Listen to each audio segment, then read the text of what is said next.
حي على الفلاح.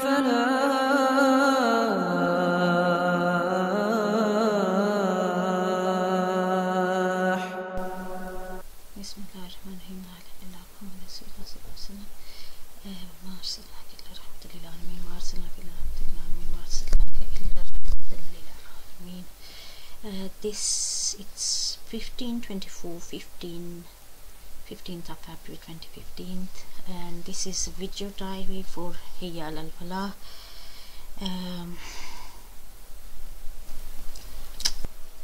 These video diaries are for HayyaAlalFlah, the organization which is just in here at the moment, because just 2 days ago, this is it's 15/02/2015 today, and I think it's Sunday today, and it was on Thursday night that Sufi Abdullah Sahib Rahmatullah of Gangor Sharif moved on to the next world. And he was here. He came to England with a purpose, with a mission,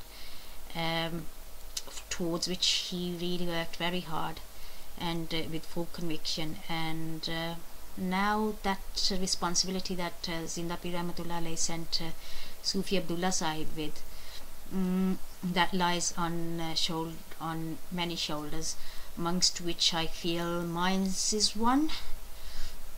And Sufi Abdullah Sahib's main aim was really to just spread Islam in Britain, help anyone out that wants to come towards Islam, educate anyone that that is interested in Islam and everything. And he's done a great deal, but he has been ill for quite a while, maybe a decade, less, just a bit less or something, I don't know. Well, he's been a bit unwell, and his departure, it was gradual, and there's still much as the time goes on and stuff. The work's got to be continuous and progressive and everything. And there's many people that are working on Sufi Abdullah Rahmatullah's mission, and in pursuit of his objects and stuff, but it's never enough really.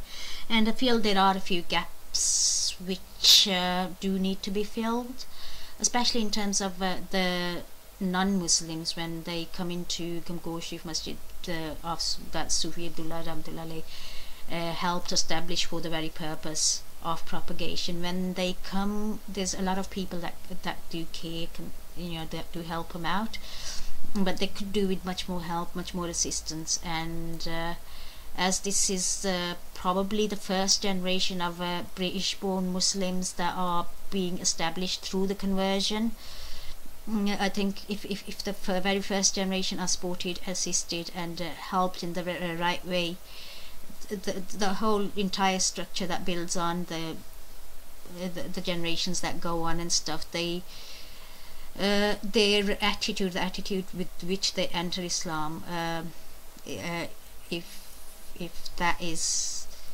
helped, if it's helped for them to make it as positive as possible, then the benefits will just sort of move on throughout generations. And the white native British Muslims that we do have in England,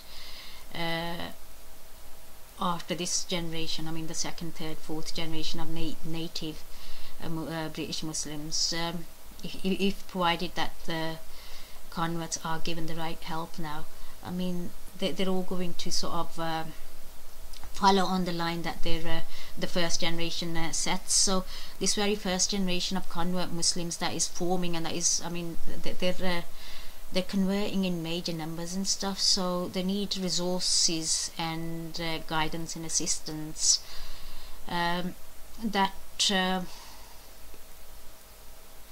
will help them, that will save them from sectarianism, from ignorance, and maybe from the ill effects of whatever they may have lacked throughout their lives in terms of upbringing, which, knowledge that they may not have received, just instinctively as they were growing up and stuff. Well, there's going to be a lot of issues where there's some people it's just like 1 second, and it's an instant sort of transition from just black to white. And but for other people, there's you know, the gray zone, the length of it just varies. You know, it can take it really depends on the internal state of the converter, and the history and the personality and experience and all those years that go into making him him or her the person that they are. So the forms and degrees of help that different converts require will vary, but so there has to be somebody that has to provide.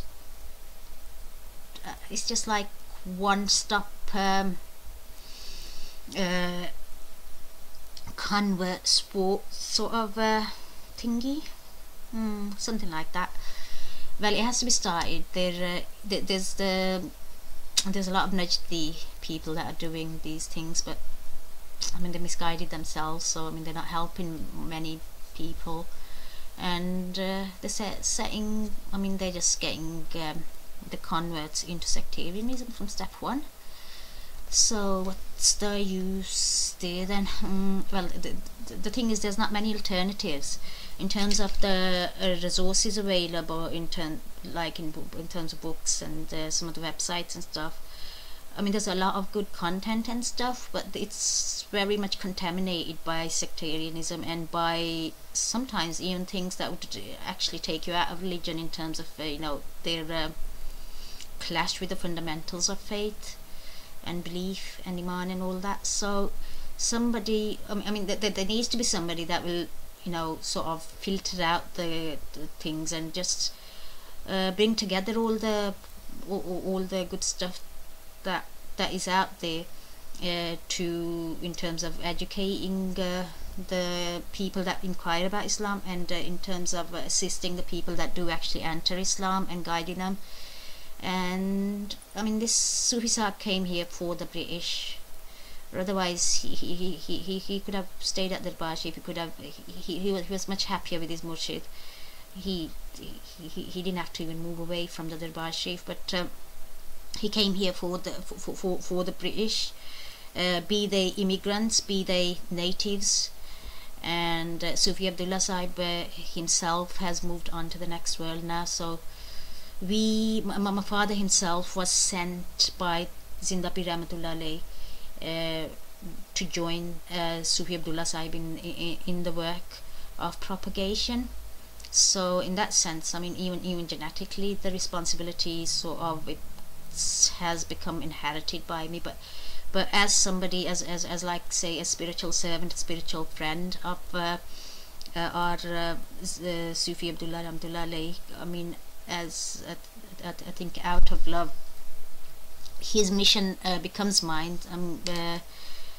I mean, although Sufi Abdullah Sahib was a much greater, much courageous, much, you know, much higher person than I, but we were both murid of Zinda Pir Rahmatullah Alayh, and it's I do hope that in pursuit of the work, anything, you know, this is day one, step one, diary one, everything. But I think as we go on, I am hopeful, inshallah, that Sufi Abdullah Rahmatullah Alayh and Zinda Pir Rahmatullah Alayh would help us out, assist us, support us, guide us, protect us, as through whatever we try to do and everything.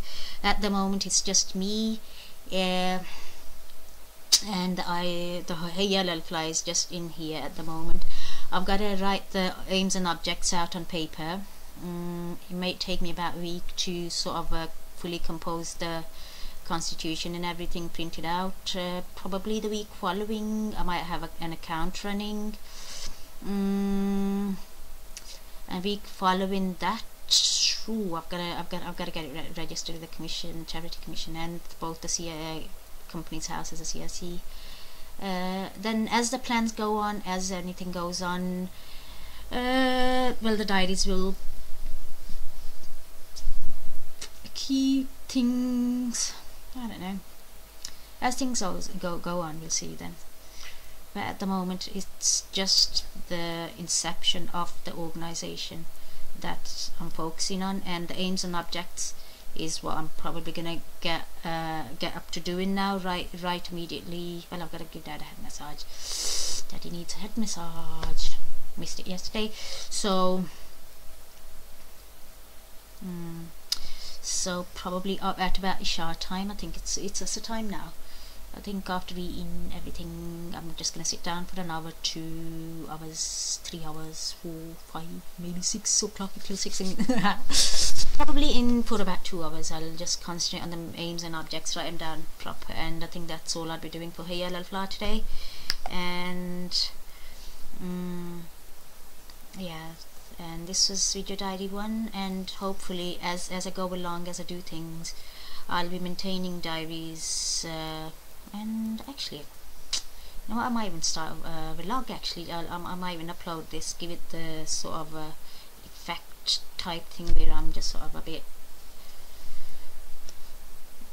not too recognizable, and see if I can upload it and start a blog and everything. And I've got to start working on the logo, working on the website, working on fundraising, because it's going to require people it's going to require people and resources, and all that requires money.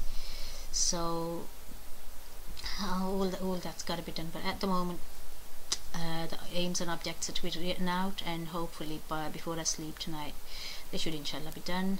And maybe even the vlog might be done. Actually, I might even get started on the vlog right now. Vlog everything. Okay then, Allah Hafiz everyone, and myself actually, versus this is just me talking to me.